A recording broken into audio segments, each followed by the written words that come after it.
Bienvenue sur Africa 24 dans cette nouvelle édition de l'Africa Tonight. Voici les titres. Le gouvernement congolais appelé à d'importants défis dans un pays en quête de changement, notamment du côté des jeunes. Scolarisation, lutte contre le chômage, les défis sont nombreux. Le nouveau ministre de la Jeunesse, Billy Kambale, détaille ses axes prioritaires. Reportage à suivre dès le début de ce journal. Rejet de la proposition du Botswana, de la Namibie et du Zimbabwe. La Convention sur le commerce international des espèces de faune et de flore sauvages menacées d'extinction maintient l'interdiction du commerce de l'ivoire. Le Zimbabwe monte au créneau. Un ordinateur portable, un scanner infrarouge et une imprimante 3D, des outils qui changent la vie de personnes amputées grâce à la technologie 3D qui permet la fabrication de prothèses. Nous prendrons la direction du Nigeria où beaucoup attendaient l'arrivée d'un tel procédé. Les réactions se multiplient en République démocratique du Congo depuis l'annonce lundi de la formation du gouvernement dans ce pays aux attentes immenses sur le plan économique. Le président Félix Tshisekedi a promis plus de 86 milliards de dollars sur 10 ans pour lutter contre le chômage et éradiquer la pauvreté. C'est sur ces thématiques justement que les Congolais attendent notamment le ministre de la Jeunesse Billy Kambale. Reportage entre correspondants, Jacques Amboka. C'est à l'un des fidèles de Vital Kamerhe que le chef de l'État Félix Tshisekedi a confié le ministère de la Jeunesse et d'initiation à la nouvelle citoyenneté. Billy Kambale met en perspective les potentiels de la jeunesse congolaise. Il souligne la nécessité d'accompagner et d'encadrer les différentes catégories de jeunes, notamment ceux considérés comme les délaissés de la société. En tant que ministre de la Jeunesse, je veux leur donner une chance. La chance, c'est de les réinsérer dans la société avec des projets que nous allons initier. Le ministère de la Jeunesse a autant de milliers d'hectares de terres arables à sa disposition. Nous allons prendre ces jeunes, nous allons les former, les encadrer et leur production sera achetée par l'État. Billy Kambale est le président de la jeunesse de l'Union pour la nation congolaise, UNC, parti politique au sein duquel il a milité contre le régime du président Joseph Kabila. Aujourd'hui, il est appelé à travailler avec les adversaires d'hier. Une singulière expérience pour un Congo nouveau. Nous voulons créer un citoyen nouveau, c'est-à-dire la vision du président de la République, la vision de ceux qui l'entourent, et notamment son directeur de cabinet Vital Kamerhe, c'est de donner une nouvelle chance à la jeunesse. Je ne voudrais pas oublier notre partenaire Joseph Kabila. Licencié en relations internationales, Billy Kambale est aussi membre du collège des conseillers du président de la République. Dans l'optique du changement prôné par ces derniers, le ministère de la Jeunesse, confié à ces jeunes de 37 ans, les moins âgés du gouvernement, est un levier pour réussir ses paris, disent les observateurs. La pêche et l'aquaculture pourraient davantage contribuer à la sécurité alimentaire, mais il faut développer le secteur et la génétique pourrait jouer un rôle capital dans l'aquaculture car la production aquacole exige de plus en plus le développement de souches adaptées à l'élevage. Aménédji.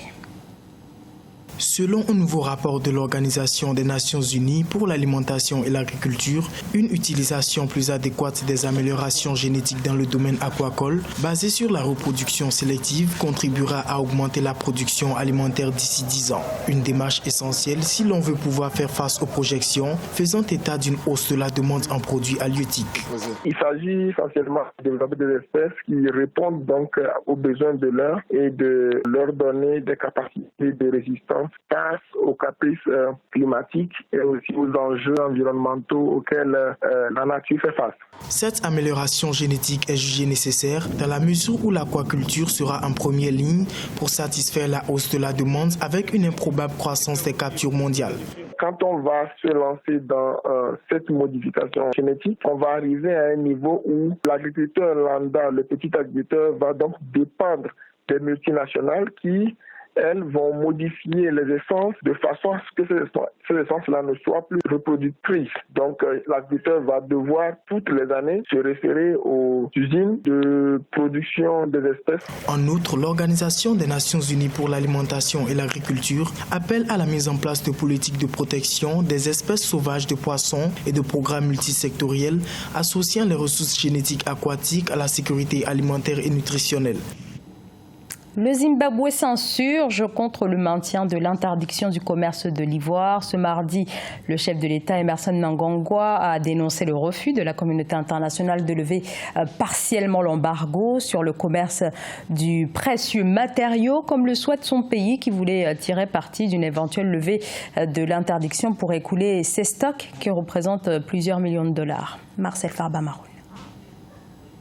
Face au refus de la communauté internationale de lever partiellement l'embargo sur le commerce de l'ivoire, mardi 27 août 2019, le président du Zimbabwe, Emmerson Mnangagwa, a dénoncé cette décision. Son pays, tout comme le Botswana et la Namibie, souhaite écouler leur stock d'ivoire pour financer la protection des éléphants. Une proposition rejetée par la CITES, Convention sur le commerce international des espèces de faune et de flore sauvages menacées d'extinction. Le sort de nos animaux sauvages est discuté à Genève, un endroit sans rapport avec eux. Les Européens ont laissé disparaître tous leurs animaux, mais ils veulent imposer des règles à ceux qui ont réussi à protéger les leurs. Les autorités zimbabwéennes désirent surtout contrer la grave crise économique qui secoue leur pays.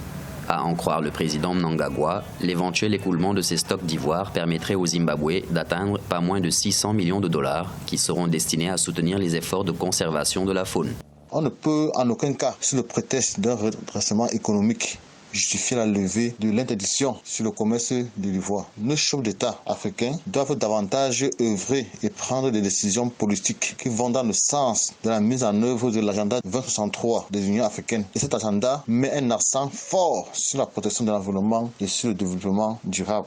C'est en 1989 que la CITES a strictement interdit tout commerce de l'ivoire. Selon l'Union internationale pour la conservation de la nature, le nombre de pachydermes africains s'est rétréci de 110 000 pour atteindre 415 000 spécimens ces 10 dernières années. Chaque année, quelques 40 000 éléphants sont victimes de braconnage en Afrique.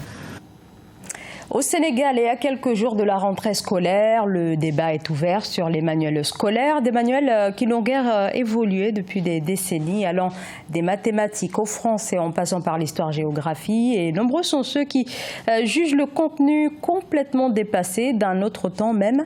Le gouvernement se dit engagé sur la question. C'est un reportage entre correspondants. El Hadjon Diaye. Les livres inscrits au programme des collèges et lycées du Sénégal doivent être constamment remplacés par de nouvelles publications, une vieille doléance des élèves mais aussi des éditeurs. Cela permettra non seulement au programme d'évoluer avec le temps, mais aussi de dynamiser le secteur de l'édition au Sénégal. C'est pratiquement la même situation qui est notée dans plusieurs pays africains, selon l'écrivain Mamadou Samb. C'est comme si, par exemple, depuis l'indépendance, depuis les livres qui sont sortis vers les années 60, avant 60 et les années un peu après 60, depuis lors, il n'y a presque rien, n'est-ce pas, sous le soleil africain. Or, chaque année, nous sortons des centaines et des centaines de livres dans chaque pays. Du côté du ministère, le renouvellement de ces manuels est une priorité puisque le PARC, le projet d'appui au renouveau de curricula, est en train d'être mis en place.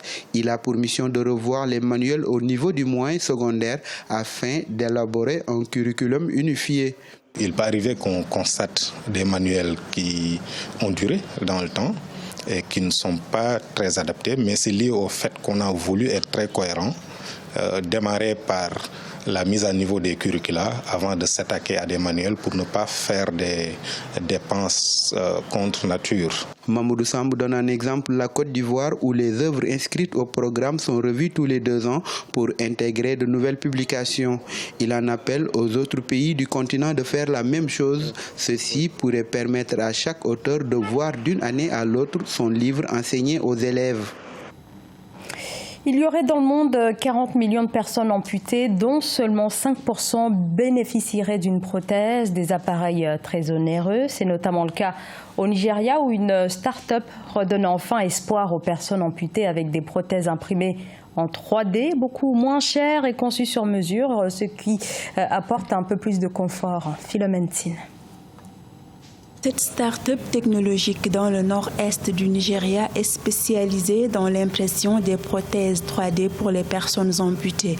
Dénommée Centre humanitaire d'innovation, l'entreprise a été créée en 2018 par le gouvernement dans le but d'encourager les passionnés de technologie à trouver des moyens innovants pour résoudre certains problèmes sociaux de la région. Il ne s'agit pas uniquement d'imprimer les membres, mais également d'y ajouter de la robotique pour en améliorer les fonctionnalités. La robotique intègre donc des capteurs dans lesquels le modèle de pensée est conçu et transmis à l'utilisateur. Le laboratoire n'est plus opérationnel depuis plus de 2 mois, mais nous avons quand même pu aider 5 à 6 enfants et un policier qui a également perdu un membre dans l'exercice de ses fonctions. Nous lui avons fourni un membre 3D, ce qui est moins cher. Le nord-est du Nigeria est le théâtre de conflits et d'insécurité depuis plus d'une décennie. Au moment où le groupe Boko Haram continue d'y mener une campagne d'insurrection contre le gouvernement en dehors des affrontements entre agriculteurs et éleveurs nomades qui suscitent de vives inquiétudes. Ce membre a contribué à réduire l'humiliation que je ressentais auparavant. Lorsque je le mets, il recouvre la partie de mon bras qui a été coupée et la plupart des gens ne peuvent faire la différence entre le membre et mon vrai bras.